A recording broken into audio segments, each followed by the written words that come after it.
Okay, so I love you. Te amo, ich liebe dich, aloha au laui. No matter what language you use, much like a smile or a laugh, love has a universal connotation. But where did this word come from? What does this emotion mean? Why is it so crucial on Earth? Why do we as humans need the prince to end up with the pauper? So today we're going to discuss the histories of love so as to better understand its true meaning and versatility. Next, the need for love and what may happen in its absence. Lastly, the science behind love and why it is necessary for human survival. Okay, let's start by addressing the issue from its source. That is, let's explain the history of love, how it began, and how some ancient societies may have interpreted it. Christians believe that love was first created by God. And some common examples of this is a Christian will tell you John 3:16, for God so loved the world that he gave his one and only begotten son. so that whoever believes in him shall not perish but have eternal life on earth. Or they'll talk about how he breathed the human race into existence because he loved us and wanted us to worship him. And that's amazing. But the first time that love is mentioned in the Bible, I am a Christian, the first time that love was mentioned in the Bible is when God asked Abraham to kill his son. So, two different types of love. So, how would we then see that kind of love? Some ancient societies have better explained this. So, found in antiquity.com states that Greeks had up to 4 different words for different types of love. Love can also be observed in art. According to GuinnessWorldRecords.com, the oldest love poem known to man is a Sumerian love poem. Shu Sin, his wife wrote that for him in the 8th century BC.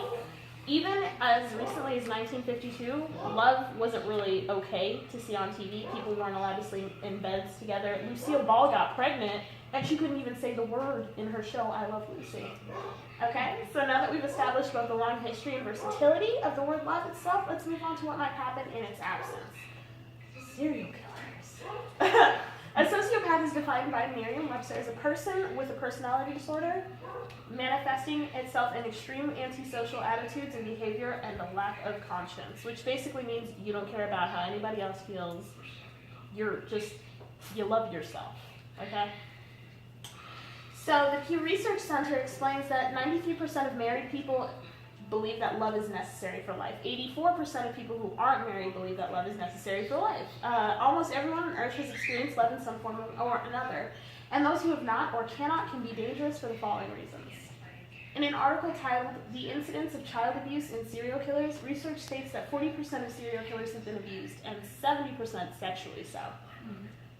The article also states that a serial killer is 4 to 5 times more likely to have been raised by sociopaths. This is, of course, not referring to Jeffrey Dahmer, who had a normal upbringing. Carol Edward Cole is a serial killer who is known for having up to 16 victims, whose mother used to make him dress up like a little girl and then go around the community serving tea to ladies. Even Ted Bundy was raised as the adopted child of his grandparents. He didn't know that his mother was his mother. He was raised knowing that his mother was his sister, and when he found that out, he kind of, after a rough breakup with his college girlfriend, he began murdering. He seemed to have been connected to 100 plus murders, 36 confirmed, 100 plus believed, all of which included victims that resembled his ex. Lastly, we can touch on the importance of love in accordance with the survival of the human race, which is my favorite part of the speech, okay? The Endocrine Society explains that the release of oxytocin in a mother's brain creates a strong bond between mother and child and prevents harm from being done to the baby. Mothers who are not releasing enough of this often suffer from postpartum depression. Babies cannot provide for themselves and are incapable of emotional control, causing a huge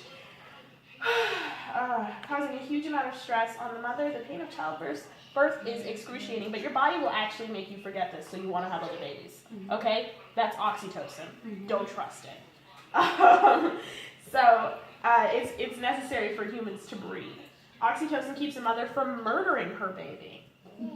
Okay, without this hormone, there would be very little attachment to the child, and you wouldn't really care what happened to it. Oxytocin released in the baby during skin-to-skin contact reduces stress and allows for better rest. So we're going to end by reviewing what we learned. Today we learned not only the meaning of, but the importance of love. First, we learned that love can be used to describe a large variety of emotions and has been expressed since the beginning of humanity. Secondly, we unearthed the possibility that without love, a child is more likely to become a sociopath or serial killer. And finally, we found that love without the love chemical, oxytocin. We as a society would continue to breed and therefore vanish from existence. I would like to leave you with the words of Mahatma Gandhi, where there's love, there's life. Give love and you give life. The world needs it. Okay.